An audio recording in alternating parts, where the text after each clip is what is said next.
আসসালামু আলাইকুম। হুমায়ুন কবির একাডেমি থেকে তোমাদেরকে স্বাগত।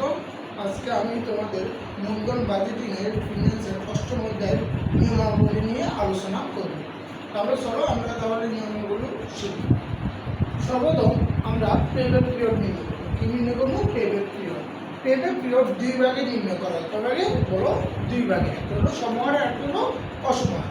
তাহলে সমহারের সূত্র হলো যে পেব্যাক পিরিয়ড সমহারের সূত্র হলো বার্ষিক সমান নগদ আন্তঃপ্রবাহ। কি? বার্ষিক সমান নগদ আন্তঃপ্রবাহ বাই বিনিয়োগ। মোট বিনিয়োগ যেটা করে এটার আমরা বিনিয়োগ হিসাবে ধার্য করি। এরপর হলো 2 নম্বর হলো অসমহার।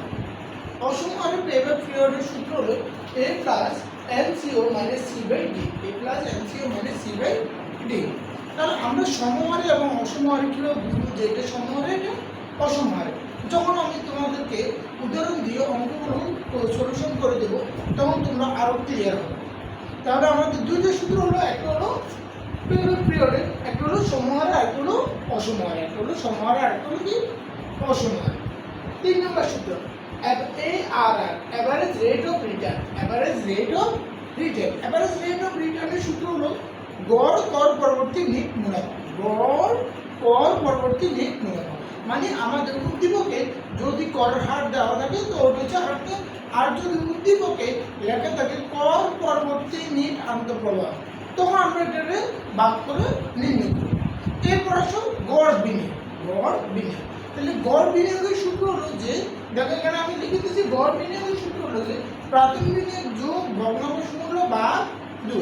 আমি আবার দেখছি প্রাথমিক বিনিয়োগ যোগ ভগ্নাংশ মূল্য ভাগ 2। এরপর মূলধন বাজেটের সবচেয়ে গুরুত্বপূর্ণ এবং জনপ্রিয় পদ্ধতি হলো যে net present value. Net present value. তাহলে নেট প্রেজেন্ট ভ্যালুর সূত্র হলো CF1 মানে প্রথম বছর আন্তঃপ্রবাহ, তারপর 1 + K বাট্টার আবার প্রত্যাশিত আয়ের প্রথম বছর, CF2 দ্বিতীয় বছরের আন্তঃপ্রবাহ, 1 + K মানে বাট্টার আবার প্রত্যাশিত আয়ের 2 টোটাল ইত্যাদি বছর মানে CFO মানে ক্যাশ ফ্লো আউটলে মোট বিনিয়োগ। ক্যাশ ফ্লো আউটলে মোট বিনিয়োগ। এরপর আসো যেটা সবচেয়ে ইম্পর্টেন্ট এবং প্রায় তোমাদের পরীক্ষার মধ্যে আসে, যারা মোটামুটি ম্যাথে এক্সপার্ট তারা পরীক্ষার মধ্যে আসলে এই অঙ্কটা দ্রুত করবে। তাহলে IRR নির্ণয়ের সূত্র হলো internal rate of return. LR মানে লয়েস্ট রেট। LR মানে কি? লয়েস্ট রেট যোগ NPV। ছোট্ট করে আমি একটা পি দিচ্ছি, তোমরা করে একদম ভাবে না দিলেও চলবে, বুঝার জন্য স্বার্থে আমি এটা দিচ্ছি। NPV মানে নেট প্রেজেন্ট ভ্যালু, আর NPV নেট প্রেজেন্ট ভ্যালু মানে নেট প্রেজেন্ট ভ্যালু এক।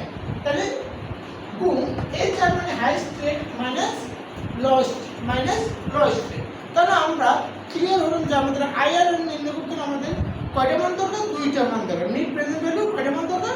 2টা মান দরকার। একটা হলো কি পজিটিভ আর একটা হলো নেগেটিভ। একটা হলো কি পজিটিভ মান আর একটা হলো নেগেটিভ মান। তাহলে তোমরা ক্লিয়ার হও। আমি আজকে তোমাদেরকে 4টে সূত্র কমপ্লিট করলাম।